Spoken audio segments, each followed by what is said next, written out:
ఓం మహాశివరాత్రి కథ. ఒకప్పుడు ఒక వేటగాడు అడవిలో జీవించేవాడు. ఒకరోజు ఆహారం కోసం వేటకు వెళ్లి అడవిలో దారి తప్పిపోయాడు. రాత్రి అవుతోంది. చుట్టూ అడవి, జంతువుల భయం. తన ప్రాణాలు కాపాడుకోవడానికి ఒక పెద్ద చెట్టెక్కి కూర్చున్నాడు. అతనికి తెలియకుండానే ఆ చెట్టు కింద ఒక శివలింగముంది. భయంతో నిద్రరాక ఆ వేటగాడు చెట్టు నుండి ఆకులు తెంపుతూ కింద పడేస్తూనే ఉన్నాడు. అవేమిటంటే పవిత్రమైన బిల్వపత్రాలు.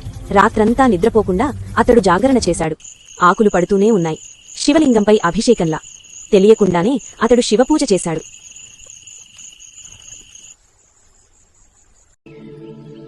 ఆ భక్తికి ప్రసన్నుడైన పరమశివుడు ప్రత్యక్షమై వేటగాడిని ఆశీర్వదించాడు. నీకు తెలియక చేసిన భక్తికే ఇంత ఫలితం వచ్చింది అని అతడిని మోక్షమార్గంలో నడిపించాడు.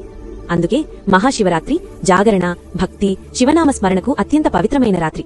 మనస్ఫూర్తిగా ఓం నమ శివాయ అని జపిస్తే శివుడు తప్పక కరుణిస్తాడు. ఓం హర హర